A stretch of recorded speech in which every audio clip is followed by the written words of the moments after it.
Alright, so this is going to be really simple. I'm just doing a basic scanpy pre-processing here. I have another video that goes over it more in depth, but basically I'm just reading in a cell ranger 10x H5, removing outliers, normalizing it, finding the highly variable genes, scaling, and then calculating the PCAs, clustering, and then calculating the UMAP.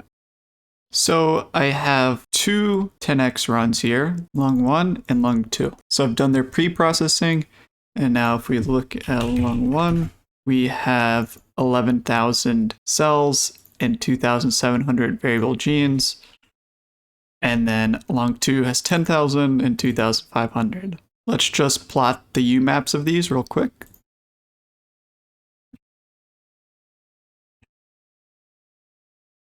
So you see we have two separate samples with cells of similar proportions, but of course they don't overlap, and we'd have to guess which cluster corresponds to the cluster in the other sample. So with the method I'm showing you today, you should only use it on similar samples. We're going to be using one sample as a reference to map other samples onto it. So I have to make the assumption that the reference sample contains all of the cell types that are in the query samples. In this case, I know these samples are really similar, so it probably doesn't matter which one I use as a query and which one is a reference, but I'm going to pick the one with more clusters as the reference. So since this one has 15 clusters, I'm going to use lung 2 as the reference. So first I'm just going to add labels to the observation data frames. If we look at lung 1 obs, I just added a new column called sample. Now we have to subset the objects so they have the same genes. And they started with the same genes, but when I filtered highly variable genes, of course we saw that the number of genes was slightly different. So I'm just going to make a new variable called var names, and I'm going to set it to the reference, so lung 2 var names, which is just the list of genes from lung 2. And then I'm going to take the intersection with the lung 1 var names. So if we then look at the length of this, see we have 1900 overlapping genes, but now we can subset the scanpy objects based on these 1900 genes.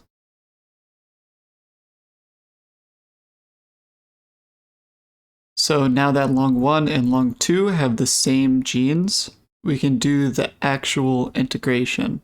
So for that, we're going to do the scanpy tl.ingest, and we pass lung 1 first, which is the query, and then lung 2, which is the reference. And then we need to pass the obs, which is, in our case, laden, because we clustered the laden algorithm. That should just take a couple seconds.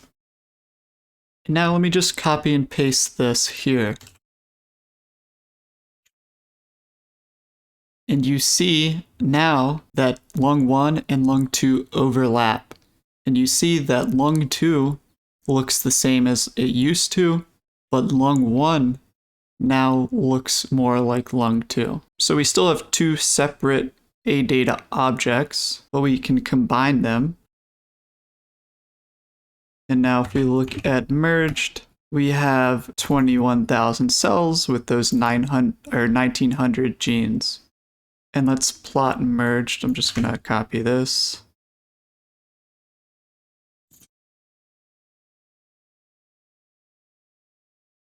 So here's the combined UMAP with the 14 different clusters. And then here's the UMAP with lung 1 and lung 2 labeled. And we see that there's high correspondence between the two. And then let me show you real quick, if you had more than two samples, you would still use lung 2 or whatever your reference is, but you would have to find the intersection of the genes with, let's say, lung 3 and var names. And then you would have to run this again with lung 3, and then you would have to concatenate merged, or lung 3 onto merged. So you can keep on doing that with how many samples you have. And then finally, let me just show you how to calculate the number of cell differences in each cluster. So we have merged.obs, which is all the cells, 21,000 cells. So we can do a group by sample and laden dot count, Oops, you have to spell group by correctly.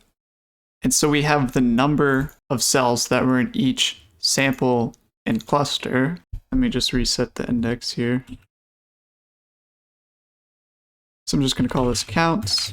And then to account for cell number bias, I'm going to make a little function to calculate the percent instead of just the number of cells.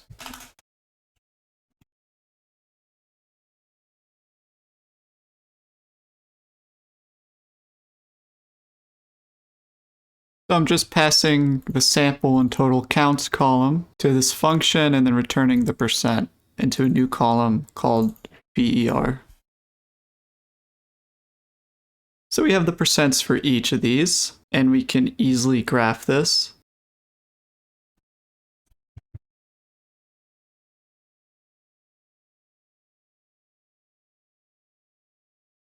And there we go. We can make this a lot prettier, but that's not the point of this video. Here we can see that these different cell populations in the different samples make up a different percent. This lung 2 was a lung sample after inflammation, so these might be some immune cell populations down here that increase. But anyway, the actual sample integration was really simple. It only takes a few lines of code. But again, only do this for similar samples. In an upcoming video, I'll do a more advanced integration using scanpy and SEVI that's more applicable to samples from different experiments, batches, with different cell types, etc. But this works great for samples like this. One final point is if we're trying to do differential expression between these two samples, what you should do is you shouldn't use this merged object, but you should map the labels from the merged object back onto lung 1 and lung 2. Because how we pre-processed it, etc., got rid of most of the genes, and you need the raw data most of the time when you do differential expression.